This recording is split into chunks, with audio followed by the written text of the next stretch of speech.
by the way kamba bulire ekyo mwera mubere nga mukimanyi kakati gwe olondobereza okuba amasimu weyayo ekyo kyekugamba ekya peace of mind nanga you explain when I'm back so tumala week emuga tetwogera ekyo kirala ate kati ezo ziba mpisa mbi kati ate ekyo neravu ne ebintu bye driving nga 2 nekibaawo by default nekibanga kirina okubangawo ninga si byakusooka kwegayirira naye obwo bukwakulizo especially okulowooza nti nno amakadaama mukwano gwange wamma gwatulaba ku love life omusajja bw'abanga azze n'omulabamu ekinyusi ky'okkuwasa ng'akwagadde ekyamazima ng'oprovinze beyond reasonable doubt nti omusajja oyo akwagala kantunula bulungi ne mu kamera grab that opportunity with both hands tononooza alina abasajja abakazi bameka yazaala abaana bameka mu kaseera akoze bunadda mu ebyo otandise okulondobereza ate yakola bwati ate todda na mukubuuliza because ajja kulimba you know why ajja kulimba because ayagala kuwangula some men are stupid nga bo balowooza nti ajja kubeera nga akupleasinga asobole okuwangula mu mutima there are those who are straightforward ate abali straightforward ejja tandika okweraliikirira weerere kati okwewala ebyo byonna tobaako kyonyega totandika kunonooza oba alina abakazi oba tabalina gwe omusanze awo waali wakwagalidde mu mbeera eyo osanze omusajja alina emyaka 4 omusajja alabika bulungi akozeemuko ne kasente ke kati ng'otandika biri ebirala keep other factors constant ntandika okukoza nze era abasajja abafumbo gwani akugamba onaafaanagana n'oli omufumbo eyaliwo naye gwe lwaki omwana gwe wazaala tewafumbirwa oyo taatawe oba waki wafumbirwayo n'ovaayo bwe munaayagala ensi mugiteeke kuba muteeke buno bwa equals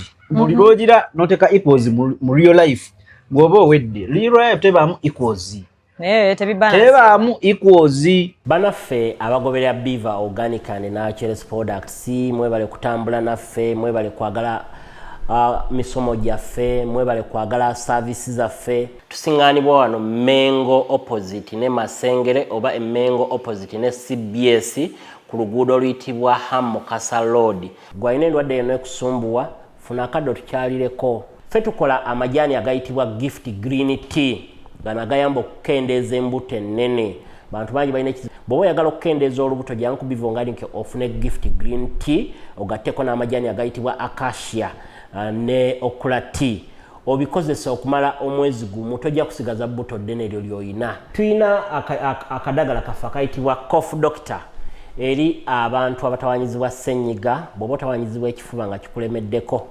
otawanyizibwa ssenyiga akulemeddeko kozesa cough doctor nze Dr. Senjobe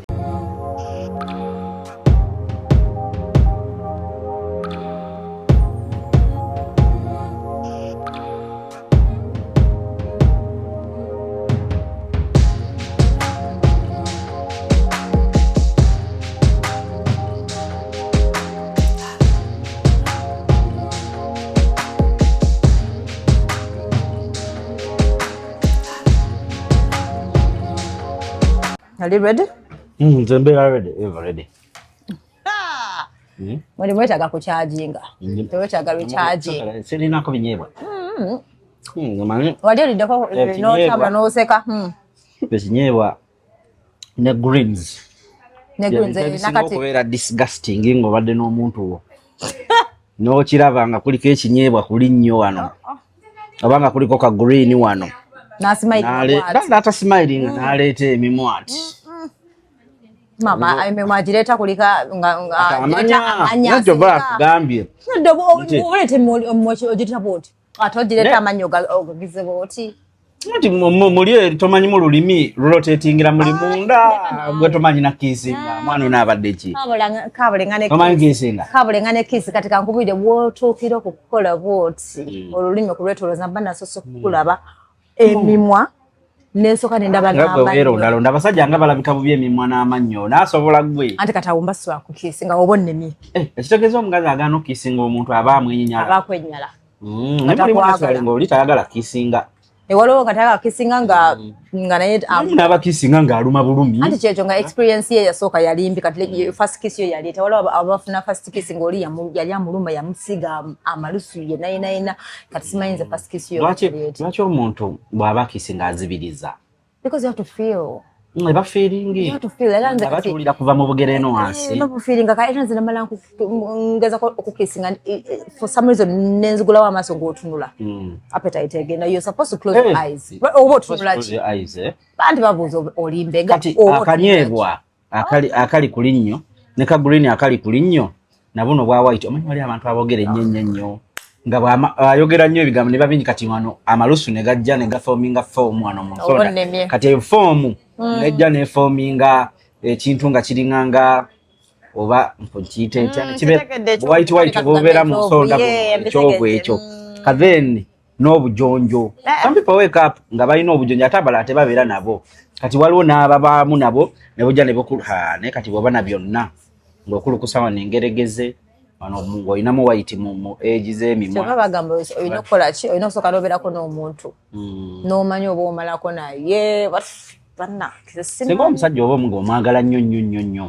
n'omanya oba mubanga muli mu kwekiisinga n'anyiza ngazza munda olesa ayinamu kisenyiga ekyo ekikulukulu ekyo n'akisikaati era byoyogera ng'akizza munda Hey, how are you doing? Welcome to Love Life olemo. Naye bye bibeera mu love. I know bakola ebintu. Yeah, waliwo olinga umira omuntu. No waliwo n'ekyaki.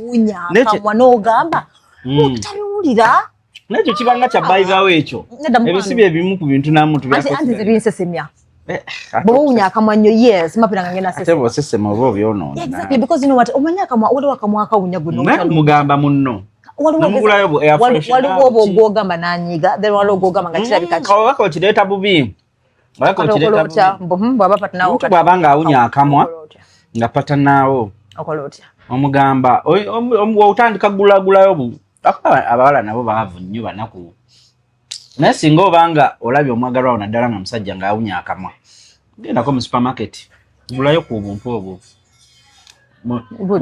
obwo freshena obo mukamwa babuyita batya eya freshena ko ziya mu gundi ya mbanga oba tugambe mauzi freshen nembuje mu supermarket ndetero bugula ojebiri ebebe na because me I love kissing so banjagala machaz mwizo wate muri kawowo but again banjagala kabere nga kawunya bulungi nnyo kati bugule butekeyo mu bathroom gwe mulagenti obo malo brushinga okagira boti nokenyo munguzaamu naye akifuulinga naye akirabe ng'eki nga akukoppe ng'akikola bukozi tomugamba omyaka oba aleete emimwa ogyewo booti ekyo kiba kibi gwe bugule buteekeyo mu kinaabiro bubeereyo minikesi ng'omulabye nga gwe obukozese ng'obukoze otandika obbuwaana bw'olaba tabiriiko manya abasajja abeekuluntaza ayinza okuba nga tabiri nako tajja bukozesa kati gwe bw'olaba tabiriiko ng'otandika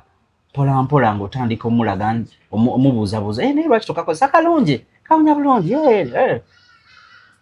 nobanegamu obwa bulijjo no I understand but before like bwogezako kale ebyo yeah it's okay to help your partner bw'olaba balina entondo ababinyigiramu but bw'olaba nga mugamba kisinziira ne laavu yammwe bweri eyimiridde ya give me I give you tomugamba guma so waliwo olinga ye ayina emputu ayina ego tubalabyeko abasajja nga naturally mukyafu naturally tayagala kusenya amanyo byambiri gona bwa number 2 yes waliwo oli nga tamanyi kusenya ate basibe bakibagamba senya bwoti olulimi lulweko like at least olujeyo lufumeyo bweruti by the way some people don't mind about okubrushing olulimi olwo naye olulimi olwo olugirayo ddala ne lufuluma bwerutu kuba sometimes waliwo kifiirwa ekyo ng'otandika nakimanyi lwobanga ayagalira osesima kiri exactly then olina okigumira n'olusenyu olulimi olwo lubi nnyo luleeta akamu okuunya exactly then bakugamba instead of like using a lot of toothpicks kolesa bufloss like you have to floss so flossing buli era tebabuseera togenda nnyo abani nnyo abantu baffe beekaleero no babimanyi mpata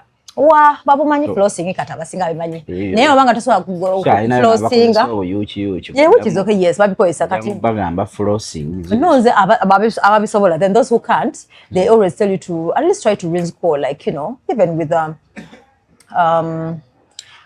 kasalt katono naye bw'oba oyagala owulira omukago obaguunya gutya osobola ofuna ekintu n'oclosingawo bwewati then n'ogussa n'olaba omulundi gumu kati bw'omala ogusindika n'ogusika then bambi bagamba waliwo nti akawowo ako oba okawulira then bagamba bambi batebamanyi nti balina n'ekyo ekizibu nga they don't know naye nga it's inside nga babamba they have to operate you nga kiviira ddala eri mu byenda akakamwa kaviira ddala eri mu byenda so kiraba kibi nnyo ate pata naawe obeera naye ekyo kiyinza naye okuvaako muno omuntu omukyawa ogera kumanya n'obizaayo ewammwe ne bakubuuza abadde yini bba wange yabadde awunya akamwa banga okisusse naye n'abakazi gye bali abawunya obumwa gye bali buli omu omala obudde bungi nga obadde toyogera ng'osirise nnyo emimwa ng'ogibisse nakyo kiyinza okukuleetera obunya akamwa so that's why olina okusooka n'okola that's why n'oba ng'ogenda mu public olwa emmere gyolina okwesonyiwa kati nga galiki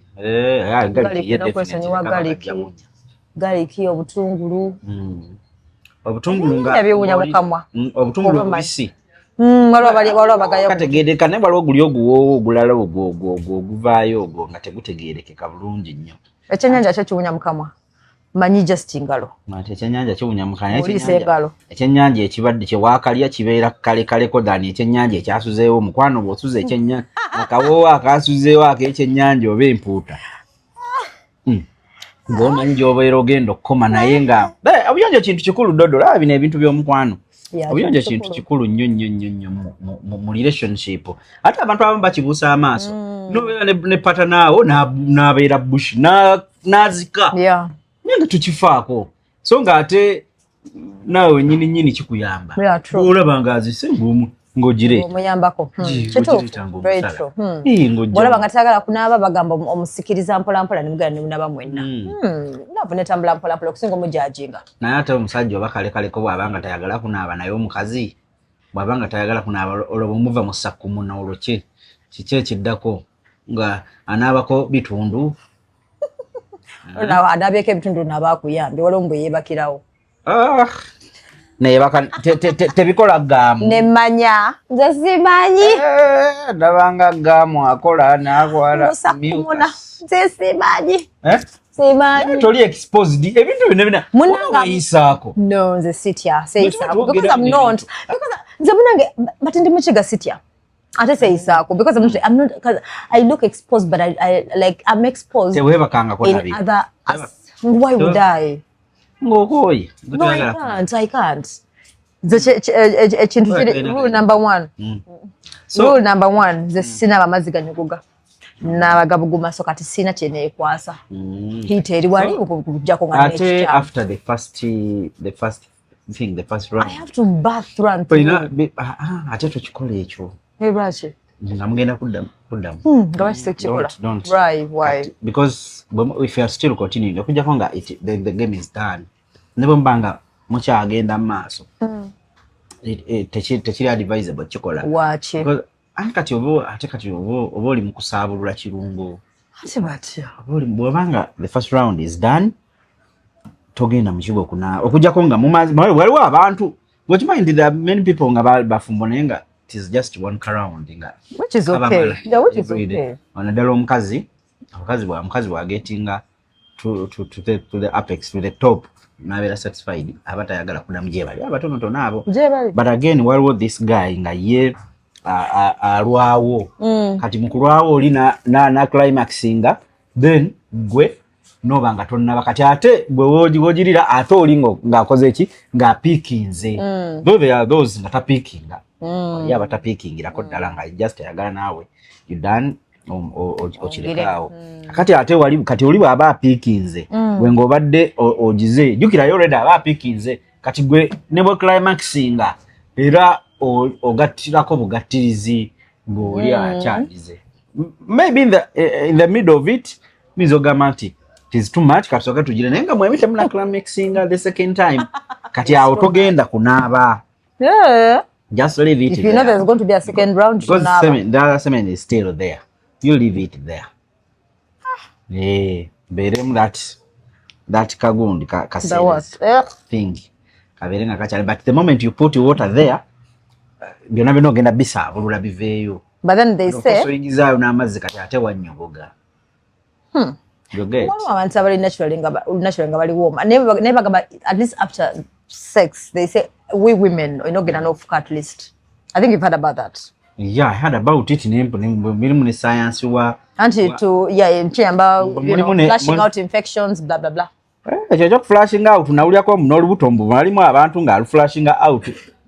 Bw'amala n'agenda naye kama n'asindika. Ne bifuluma.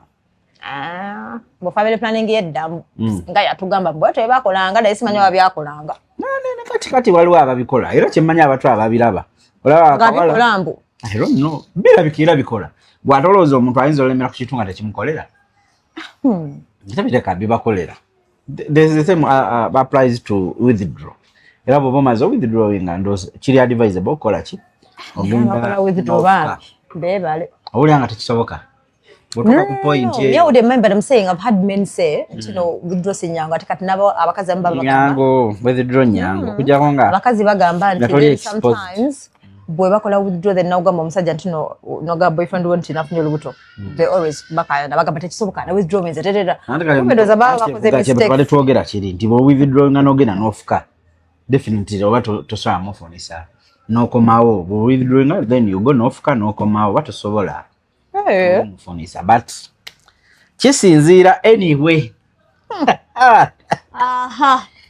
but anyway ninga tulandaze boleka mbozi zokwega nje wano social media tabuse buli kimu kiri eno nendo nange bade twakoma kuila the other month ngakuri yawo omwana bamulabye bwe yagenze bagita wumula omwana Chozeni Becky we yatone ebintu bya Chozeni Becky ebyo kankubulireko kiba muri bubrese bamuleka anti kiri bwe kiti Chozeni Becky yagenda nali nga ino omusajja we ne beekyawa kati mu kwekyawa nafuna omusajja omuvubuka omulala omuto Rahia Mbugai bamuzala 1996 kitegeeza Chozeni Becky abamusinga n'obukulu kati omuvubuka omulala omuto kati abawala bangi abali awo tebazaddeeko batambula banyenye ebibina byabwe and so on tebalina basajja kati ono alina abaana bana mu basajja babiri kati ate ye afunye omusajja mukisa gwe kati buli kimu kijja kidevelopinga kati ate tuvuddaawo ate omuwala avuddeyo gwe baleseewo nga bigize smile defilement because era abaana bagenda beera mawulire okumala ebbanga because it is a developing story buli lunaku waliwo ekipi ekijja naga ate nabo bennyini tebatudde bali mu kulumiza ddala bantu baagala kati twali tuli awo omulenzi nga naye apostinze yaawo naye statement y'omulenzi yabadde erimu obubaka bungi kuba omulenzi Tata Hitha Amiri yagambye nti yeebaza Chozeni Becky mukazi oba mama w'abaana be okumutwalira omwana we wa Emeka ye mubonna yalabyewo omwana we because Chozeni Becky yadde n'oli omwana omukulu ng'alina omulenzi ono Ssekajja gw'ayita Dr. I don't know ameta Dr. Professor ndesimanyi ameta Professor naye gye emyaka gy'oyo omwana gito okubeera nga atuuse bwebanga katulaki abantu kyabali nabo ne bayomba kakati ono yabadde tebagala mbiri ayebaza anti yakiraze hidden message yabadde mu kyo yadde eraga nti omukazi yataddemu ssente okitegeera singa yeebazizza kkapa eyo okutwala omwana we awo kyandibadde kikola ki kyandibadde kitegeerekeka naye kyabadde kiraga lwatu nti ono naye ate mulimu ebintu bingi waneeno mu gundi eyo mu mbeera eyo because bw'otunula bw'oti olaba nga omukwano guno tegwatandise eggulo ogwabano ate bagamba buno bali ba mikwano ekintu kyayogerako lumu n'abuuza nti mumulowooza nti abantu yamugiriddewo n'amutwala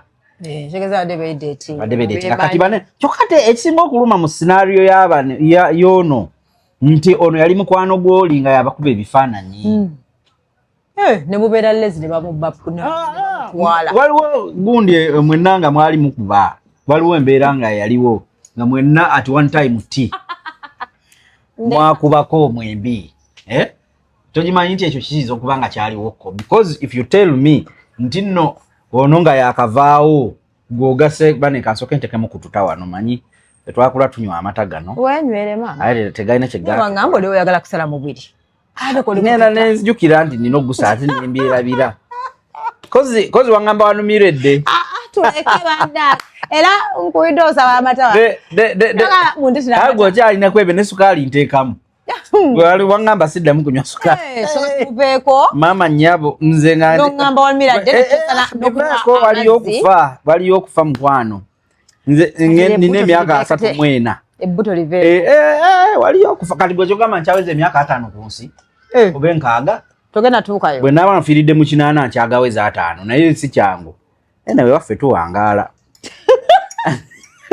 jajja wange yaffe kuba era naye konsolinga waffe tuwangaala gwe tokimanyi nti nno ebyo bintu bibiri genetikiko ebyokuwangaala era gwe babanga olina tatawo nga yafiira myaka 4 weeraliikirire zuuka weeraliikirire abanga yafiira myaka 4 myaka 3 ogenda kufa mangu amuteringiyo naye bwabanga yatwaza paka ku 7 muba muwangaala sibigenderako nze nja kuwangaala ndeka nenywere Doreen wenywere nze kuwangaala ebyo ebyokusala omubiri binajja naye era sinze ntiisa byokusala omubiri binajja konsolinga bannange kyetubaddeko nti ebyo bya trend by the way trend eriwo kakati ebiseera ebisinga omuntu akuli ku kido yayagala patanawo naye kati kiva ku ki gwa balemereddwa WhatsApp like balaba weakness oli namwetwalira because I mean there should be a reason kati gwola kankubulire that is libido the sincere tewali kati osobola okuwa na mukazi whatever girlfriend wa mukwano gwa gwe osobola kikola zanyiza basobola ne wali asobola waliwo bakikola but then bwebanga baawukanye it's okay kuba bali baawukanye ne gundi ebeerawo ebyo kati nze nina mukwano gwange alina omukazi omufumbo gwayagala nomanyi kwe kyava girlfriend wono yatandika onnyumya ngaga manange taata Cameron musajja muzibu nnyo nga yakukutteko atwaza oyo omusajja okitegeera ng'anyumiza ono omuwala kati ono omuwala naga zo wange agira mu bugizi bw'ati ne yeebaka nayagala afune ku ssanyu ng'atandika sendasenda onomulenzi kati they are separate dating behind chegeza abakazi bebabireeta oluusi si bakazi patana yakireeta kyengamba okugeya bwenyumizaako mukazi omusajja ate omukazi ye akireeta kati ate omukazi asobola okubeera awo natandika okunyumyanyumyawo ng'alaga boyfriend wake bananga mpadde sente natute ku shopping nakola bwati ne bwati ngo kivaamu nga nono mukwano gwange ayagala kolaki kugezesa kulaba nti naye ono ye bimukuba naye jukira ye alinayo mu mbeera etali awo tategeerekeka kati ate nekibaamu oluusi nga kiri the other way round bwe nojja nobeera ne Doreen nomala okubeera naye nogenda mukwano ogaa ebikikambwe kirinawo tuwoota ebintu byonna kyabikola wekibanaye ekikambwe kibadde kiscreaminga bannange kata okyageera kati ebyo ebiboozi ebyo kati mukwano gwo ne bimusinkingamu nayagala experiencing ku ekyo okwenyumiza okwo kati naye ng'ajja mpolampola nga ye kukutiriza ku ono gwe baagambye ali sweeter than kuku ng'akola ki paka finally nga naye amufuna so ebintu ebyo bibeeramu naye nga mulimu n'abantu nga ye ba hypocrites naturally ng'omutima gwe hypocrite oli bawolo yangamba nga ye ayagala nnyo bakabalala like mukwano nga ye baakwana eva nga tali exposed kufuna babe simanyi asobola kwenoonyeza netumanya bangamba gye bali abasajja bwe batyo n'abawala abamu bwe batyo kyekikuli okumpi kyolya ayinza okuba nga yabe atambula nnyo n'abantu n'abeera nga alaba abano nga ye tasobola agenda kwenoonyeza ekikuli okumpi naye ebintu ebyo bibeerawo so ekisinga obukulu nze ndowooza so naye ndowooza ono twalina kubeerawo blame game ate basajja wakoze bubi nnyo ojja kaaba kikyokoze okulekawo abaana n'omukazi tomanyi kyabawo omwami yajja n'atugamba nti alabirira abaana be bulungi anti kyenkugamba nti omukazi n'ayogera birala kyenkugamba like Italy saying omuntu wandikoze otolekawo omukazi wa kuzalidde abaana ate kati kyezebeke tewandikoze bwototerera munno omulumya ndowooza abantu bandi normalizinze ekintu ky'okwawukana I know by the way like nti kiganye ekyo kankireke akubanga kiruma Doreen kankubuulire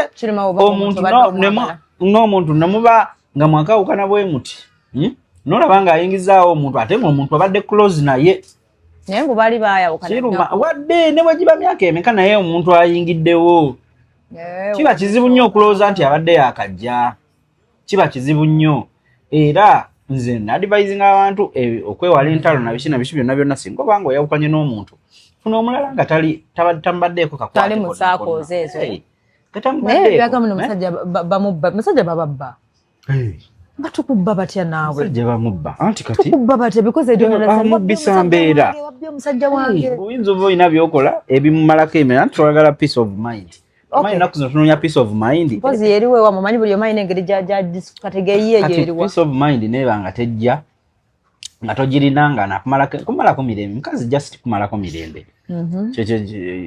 Kibuza peace of mind. Kati ate lino ne lijja jjukira lyagala kuwamba. Jjukira abakazi bayitirivu kati. Doyina abakazi bangi. Abatalina basajja. Mpulira. Abakazi bangi abatalina batenga balungi. Mpulira. Because of kwakuliza babateeka bino olaba nti nawe wano oyinza batolina musajja. Siri mukukuba. Eno lwakyo ozeeyo ndakubalala. Eno weesonyiweyo. Olina omusajja? Simanyi. Tolina musajja. Weesonyiweyo. Bwaba grabbing opportunity with both hands. What examples? Siri desperate. No, nga bazi opportunity ya musajja naye nga alina munno gw'omanyi gwaleetinga n'akujjawo. Munanga, I don't do that. No, because I know it goes back to principles and everything, yeah. Because me I can't. Because but naye njagala weteekemu ekintu at the back of your mind. Buli kyonna ky'okola mu nsi kikubeerengamu humanity is selfish. I know. You have to be selfish, but tekijjawo kya buntu as well. Nti nawe okutta omwana wo mu kkubo bwe muti nga musala ekkubo. Emmotoka nejja nga waliwo opportunity g'okusurviving omwana w'emukoni era ojja kubuuka omute. That is how it depends though. Yes. Yeah, I know, but nedda waliwo era silunga tasobola kikola. Waliwo abakikola. Kyekyo. Gw'okireba olowooza mu mutima tosobola kikola but where comes gw'okikoze. No, I can't. Unless ng'onimbye. Now there's a difference. Ng'onimba. Nenchizula later mpozi nga mbadde nkuinamu omwana nga n'olubuto. Nawe mbanga sinafuna olubuto sikuina mwana. No, I don't do it. Ebintu ebiremezaamu abantu. Anti ogamba I don't do it. Ate mwetegera tugokwana mumanyi sikikola. Mpozi nga mbadde simumanyi nenkitegera later nga simumanyi. I'm like why? So Doreen, ekitegeeza kati otegeeza nti tosobola na kwagala na musajja mufumbo. Nga alina omukazi wadde tomumanyi naye nga yakikugambye. No, auntie, that is different. N'omusajja mufumbo in my bwongo taliimu. Kama ebintu byamu kama simanyi like I can never say never in this world, yeah. Ategeereka nga balina abasajja. Nga balina abakazi. Manya balina abakazi, sorry. Bangamba still kituufu. Batugamba abasajja basinga abateeka nkulage. Bali married. Statistically kati tugenda na statistics zetu. Tugende mu mbeera ya bulijjo. Omusajja at 26 asuubira okubeera nga alina omukazi. Ne bweba 30. Kati gwe Doreen saawa zino tosobola kudeetinga musajja ali below 30.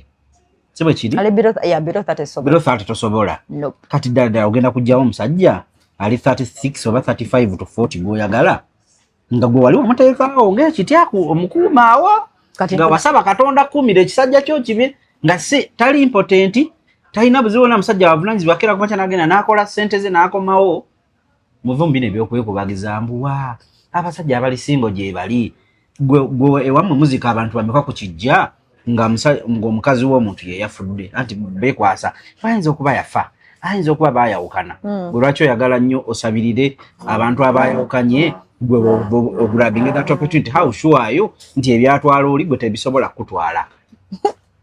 Kati ekyo kiveewo ekyokulowooza gweoyagala ekitegeeza oba nga alina kuba wa myaka omuntu bw'abazze nga bwazze ng'omulidde omutegedde mutima gwo genda naye vamu yakugambye ayagala kuwasa oba alina omukazi oba talina ayagala kuwasa vamu ebyo ebyekisirusiru bw'ate ayinza okuba ate omukazi nze siyingira my friend humanity is selfish tuyingirira bufumbo bw'abalala otya ye gwoba buyingiridde omusajja si yakulumbye nakusanze naawe oliko ejjakirizi ly'okwagala okufumbirwa olina emyaka 3 oli mu kwerondalonda saagala bafu moreover to the extent nti wazaala nako ddoba by mistake wafuna olubuto. My sweetheart is calling me naye agumiikirizeemu empewo nyingi. Mpewo nyingi. Sweetheart. Yes. Mama baby. Mama baby. Bade manyene aso aliogera. Mama. Mama. Okay. Kakati abadde nkubira baby wange. So abadde tuweleza ka WhatsApp. Ne WhatsApp yajiweleza dda. Yaweereza ya kumesinga. Mpewo nyingi. Choka love everyone. Kuliko ne emoji wa love. Obulabye. Allah. Kuliko n'obukuba sama. N'obuzina. Anyway, mpewo eriene tutabuse olemwa okwata pilo. Anti byebyo because of the conditions, terms and conditions zemteka out apply. Mfune wa myaka emeka tata. Grab the opportunity nga bwezze. Tufa ku myaka. Okujjako kale setting standards, yes. It is okay to set standards. Naye musajja azze gy'oli. Akunnyonnyonda ensonga. Ali serious. Omulabyemu omulamwa. Katandika olondobereza. Mbayo married. Yakwaga. Mukazi we yakwagala. Mukazi we yakwagala. Ye yennyini yakwagala. Azze obusobozi abulina. Si bya ddiini, si yekana akawuka kanjagaza ki. Si bya ddiini, si byaki. Azze gy'oli ayagala kuwasa. Wali otandise Wetera katoti ya ntalo. Ntalo zaki gwe toziteekawo. Wani akugambye nti entalo zigenda kujja nga tuzireese. Just stay in your lane. Fumbirwa omusajjawo oba akutadde mu apartment obeerumu. Tolondobereza bw'aba taliiwo because ate mujemu ne buno obusiru. Mugende ku makya ofumbiddwa omusajja yakugamba ayinayo omuntu omulala.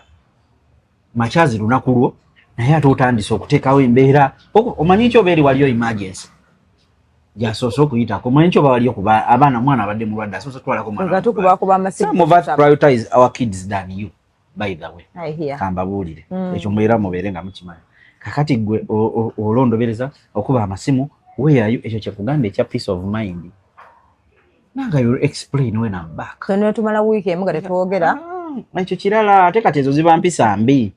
Kati ate kyo neraava ene ebintu bye driving nga tu. Ne kibaawo by default ne kiba nga kirina okubangawo. Nga si byakusooka kwegayirira. Naye obwo bukwakulizo especially okulowooza nti nno amakadaama mukwano gwange. Wamma gwatulaba ku love life. Omusajja bw'abanga azze. N'omulabamu ekinyusi ky'okkuwasa. Ng'akwagadde. Ekyamazima ng'oproving beyond reasonable doubt. Nti omusajja oyo akwagala. Kanfuna bulungi ne mu kamera. Grab that opportunity with both hands. Tononooza. Alina abasajja abakazi bameka. Yazaala abaana bameka. Mukaseera akoze. Buno nadda mu ebyo otandise okulondobereza ate yakola bwati ate todda na mukubuuliza because ajja kulimba. You know why ajja kulimba? Because ayagala kuwangula. Some men are stupid. Nga bo balowooza nti ajja kubeera nga akupleasinga asobole kuwangula mu mutima. There are those who are straightforward. Kati ate abali straightforward ejja tandika okweraliikirira weerere. Kati okwewala ebyo byonna tobaako kyonyega. Totandika kunonooza. Oba alina abakazi oba tabalina gwe omusanze awo waali wakwagalidde mu mbeera eyo. Osanze omusajja alina emyaka 4. Omusajja alabika bulungi. Akozeemuko ne kasente ke. Kati ng'otandika biri ebirala keep other factors constant. Ntandika okukoza nze era abasajja abafumbo. Gwani akugamba onaafaanagana n'oli omufumbo eyaliwo. Naye gwe lwaki omwana gwe wazaala tewafumbirwa oyo taata we oba waki wafumbirwayo n'ovaayo. Bwe munaayagala ensi mugiteeke kuba muteeke buno bwa equals. Buli lw'ogira n'oteeka equals mu real life. Gwoba owedde. Real life tebaamu equals. Tebaamu equals. Kyosanze kyoto. Try that one. Wekigaane ate kyekisoose. So grab people's men. Grab people's men. They are not people's men. Abanga mutima gwe muli munda. Akimanyi nti wa muntu mulala. Lwaki azze gy'oli. Musango gwo. Kati gwe omukazi akwata essimu ya bbaawo. Mulani okunoonya amannya. Mulani okubakubira. Ava ku bbaawo, my friend. Who tells you? Ani akugamba. Bbaawo kuva ddi. Wamusanga ali virgin. Wamusanga tali virgin. Okitegera. To grab the opportunity nga bwezze ebirala mulyesanga eyo. Ate munange mubaamu no opportunity eyo gy'ograbbing. Nga nebigenda bulungi. Omukazi n'akutegeera nti gy'oli. Swiftly no switching mpola. Gwe naawe omusajja, it is your responsibility. Muli mutima gwo oba omanyi embeera z'omukazi gwe yasookawo. because bino ebintu si byani nanyini mukazi byani yasookawo. Okay. Gwe omukazi we yasookawo oba omumanyi obukambwe bwaliko embeera ze. It is a man's responsibility okuba akikweka oba akyogamba mukazi we nti alina omukazi oba abakazi abalala. Ali ayinza okuba ne mukyala we nga mukyala we ali ise. Nze na sister wange omusajja bw'awasa ajja n'amugamba twafunyeeyo munnaye. Ajja n'amugamba openly kati ate waliwo gw'omanya nti tasobola kikonsuminga ng'okikolere bali ng'ozaala baana bo.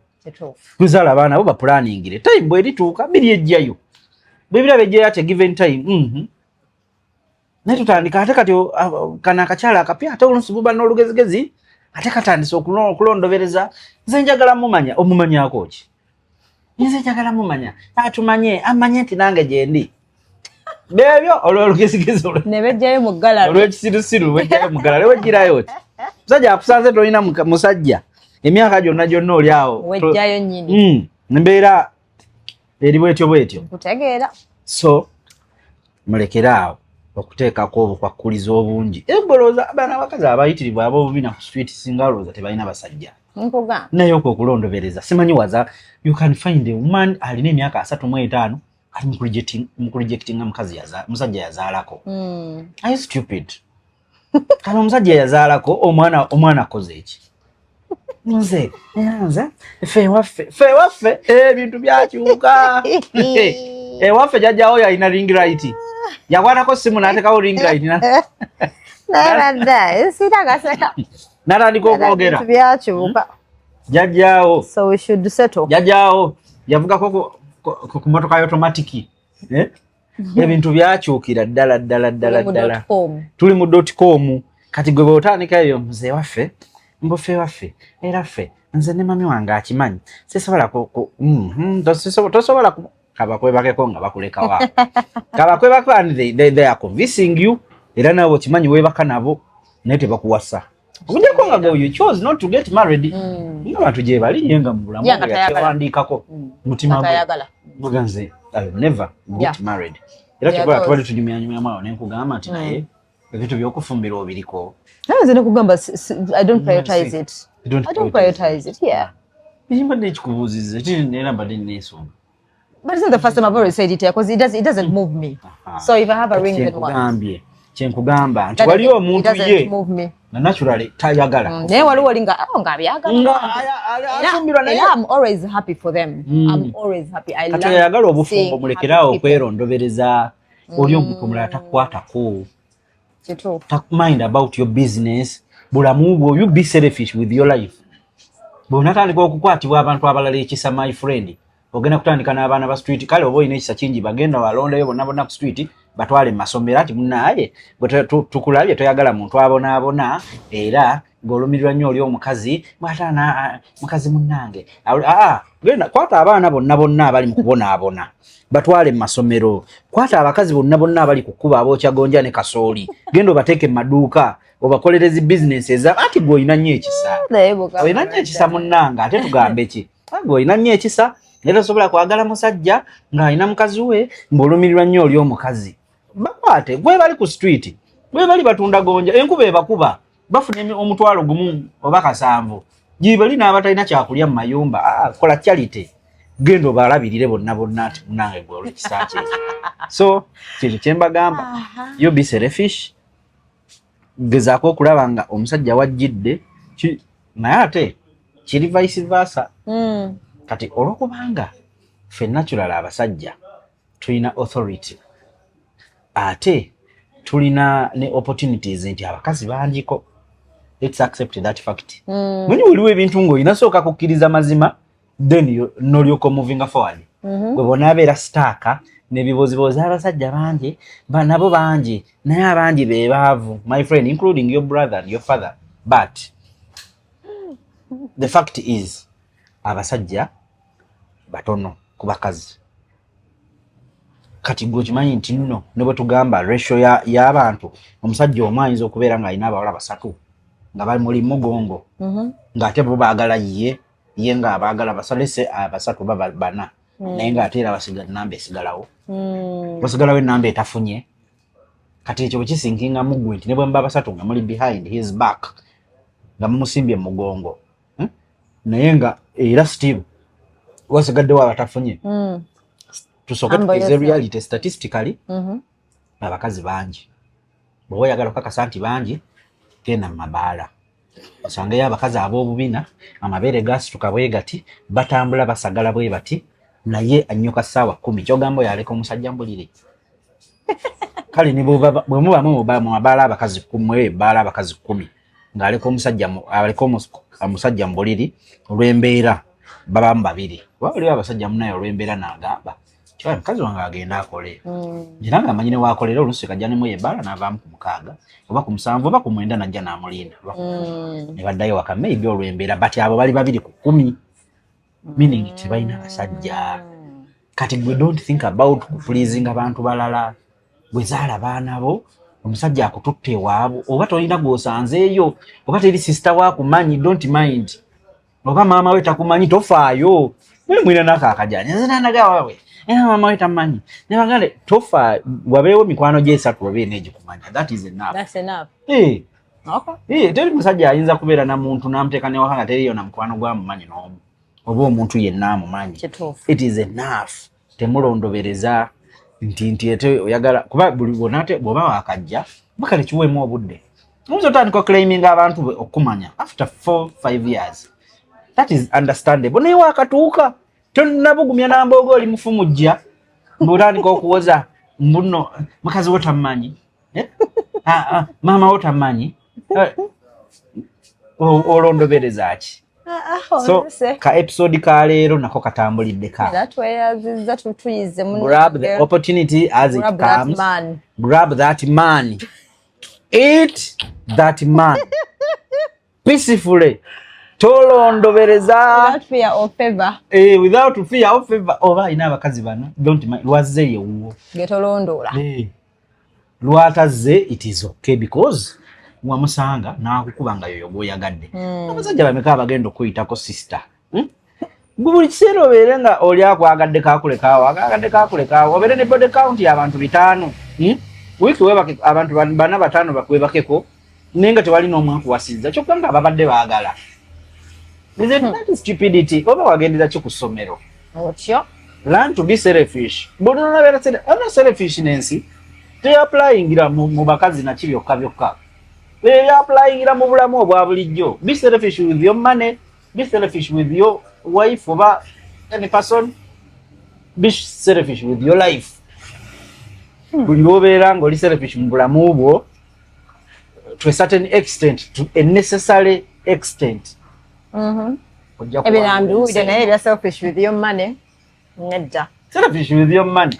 Toleke bwe watolinamu ka retainance ako bastingi menshi bana ne Black Sugar nerabira yakugoba n'okugoba. Black Sugar saamufuna gyali no namugamba nemugene bubaka nagamba engeja waga tuna sente totawana totagala kati bolizifuna oli munoonya kasigale ekyebuto yali ajja kugeza akatetenkanye buto tekuli buto yaliraba eti my stomach buto lyange tono so nagamba afune sente walizifuna anoonye nja kuba wendi mwerabirire mulabike bulungi. Yeah, of course we kale ono ali mukungubira ku video call anoyo ata avuddeko badde genda kulaba face anoyo yabadde akubira Zwagayogera okulondoola olemwa. Naye alabika she's just a friend. Kadiri. Mama nze sibaako na mikwano. Wakalya wafuna ne confidence emalaka kuba ku video call. Can you imagine? Ayagala kundabako. Mulabikira bulungi. Bobeera ngo yagala mulako bulabi. Maka tugere. Yamuze buyo teeka akantu. Wadaga nkola ekisambi ekisambi kyange. Tubadde tulina okukola ng'ekisambi. Ekisambi kyange si kyeru munange nga kibonoonya mukwano. Wanaga nti nyonya kyeru. Namba banyi basajja magala biro kate kyange kantibikke. Ngambye kantibikkeko munange. Black Sugar alina kyeru. Ate oli black. Kyange kiri different. Nze nakugamba abasajja abeeru twagala nnyo abadduga. Gwamanyi. Anti kati gwe olimu era ate nze saagala beeru. Kozi. Saagala beeru nze ondabikira nga sister. N'ebirevu nga nina. I don't like light-skinned men. I don't know. It's a turn off to me. Sure. Tolimu kwekubagiza. No, I'm saying katujukira oyina amatama. N'amatama. Oyina amatama. Oyina buto, oyina ebikonokono kati ndaba nga ki sister. Bisaginga omukono guli wamu. Kande laba. Guli wamu. Ndaba ki sister oyina binyama nyama. Asina binyama ddoli. Laba eno. Nedda mukwano. Yasi oli mukuba amaji mafondo. Mberenga ne love hand omusajja ina love hand tunaba tutya. Mukwano. Oli mukuba amaji mafondo but I can understand. Ekintu kyonna ekirungi oyina okukifiisa. Kirala guys lwakuba so akulaga ng'atambula ng'ekibata. Nze bina nyenya ndeka. Wangi kukamera mulire. Yagala musajja nga talina kabina kanyenya nga kalibe kati. Kabina kalibe kati. Nze nange nneraba mu miranga neyamukwano zanti zakulaba. Kabeera kuli bwekati temera ne banna. Kabeera ati omunene ng'alina akabina akafaanana. But anyways guys, Bambi, it was nice having you. Thank you. So abana twala message mugitwale meanwhile byola bannange tulina ebizigo ebirungi ebinyiriza nga bondaba bwenfaanana njagala okubategeezaako nti ndabika byo ekitiibwa kyo faanana nga kikere naawe labikako bulungi tobawo abantu mu kisenge bedroom products ebizigo ebirungi ate bano banina mugaba yannemerako ne mugaba mutwala mugaba balina waliwo abana balina obumonde ku matu tukozesa laser treatment ne bivaako obumonde ku matu skin tags birthmarks ezo ate nga ne mu kisenge bw'oba nga gw'owulira weekwatako n'otaweza ojjaffe ne tukwatako n'oweza ebiwanvu nayo nsonga nkulu nnyo yes 074346 9256 074346 9256 oba 07712920 35 07712920 35 tuweereze message byonna obeere ng'oli sorted. Kale, thank you. Thank you, Regan.